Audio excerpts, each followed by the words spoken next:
Hey everyone, and welcome. From all of us at the You Need Faith in Jesus team, we're so glad you're here as we dive into Psalm 65. This is such a powerful song of abundance, and what's amazing is how it connects two ideas that seem, well, totally opposite. A God who is personal enough to forgive our deepest faults, and yet powerful enough to command the oceans.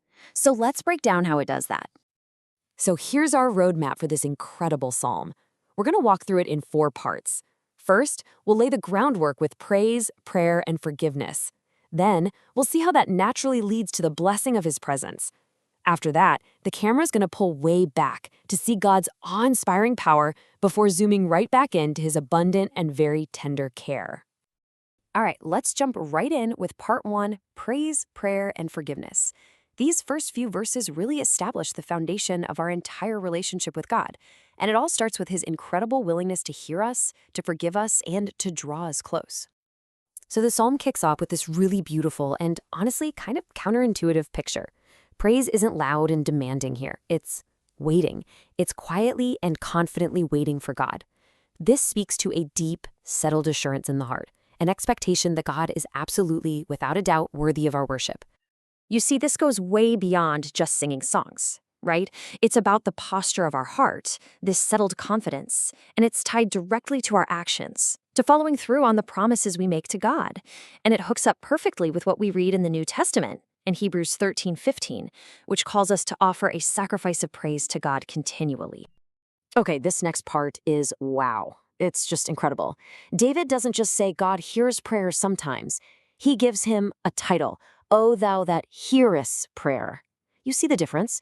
It's not just something God does, it's who he is. It's a fundamental part of his very character. And did you catch the vision here? It's just so big, so inclusive. Unto thee shall all flesh come. I mean, that's everybody. This is an amazing glimpse of the reality that's fulfilled in Jesus, who said in John 14:6, no man cometh unto the Father, but by me. The bottom line here is so powerful. We are not praying into an empty sky. We are praying to a God whose very nature is to listen, and that should give us all the confidence in the world to invite others to him. So right after establishing that God is this prayer-hearing God, David gets raw and honest. He admits, iniquities prevail against me. He's not putting on a show or pretending he's got it all together, but check out how fast he pivots from that honest confession to this powerful declaration of faith in God's power to completely cleanse and forgive him. And this right here, this is such a brilliant picture of how the Old and New Testaments just lock together perfectly. The promise David clung to in the Psalms, that God shalt purge them away, finds its absolute fulfillment in 1 John 1:9. This is the rhythm of our walk with God.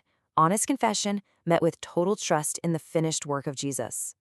So that brings us right to our next point. And this is so important. Forgiveness isn't the finish line. Nope. It's the doorway. Because once we're cleansed, we get to experience the incredible privilege of fellowship, of just being near to God himself.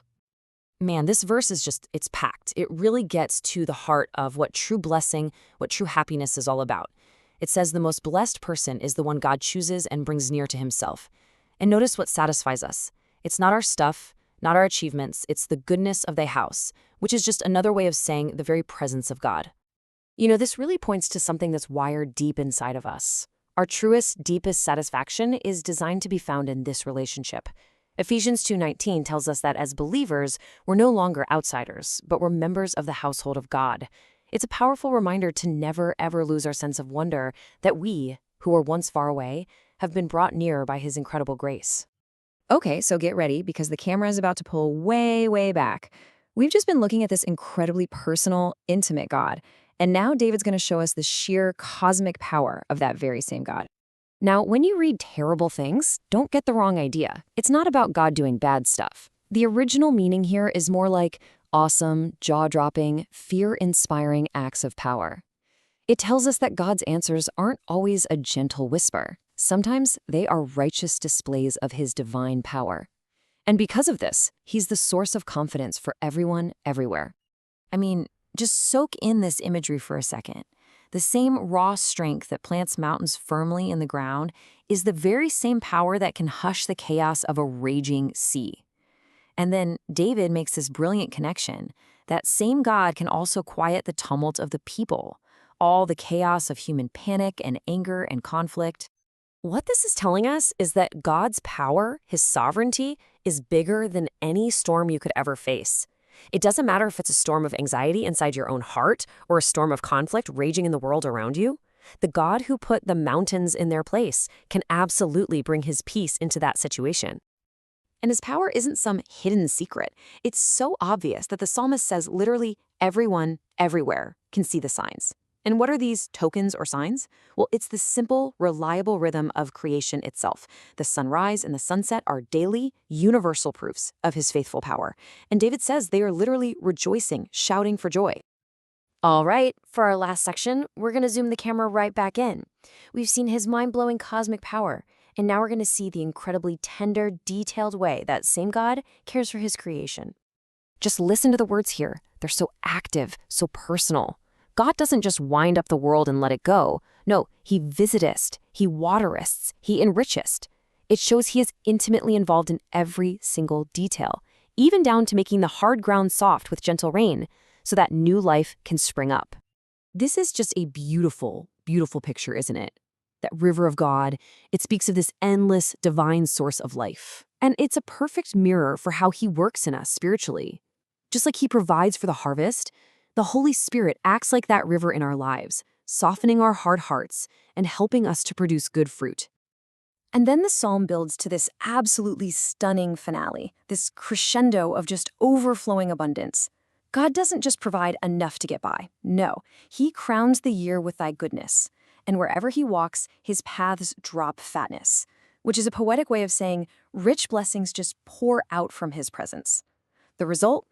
All of creation just erupts into a song of joy. Okay, so this whole psalm is just incredible. But it leads us to the most important part, right? The so what question. This is great, but how do we actually live this out? How can our lives reflect the reality of this great and good God?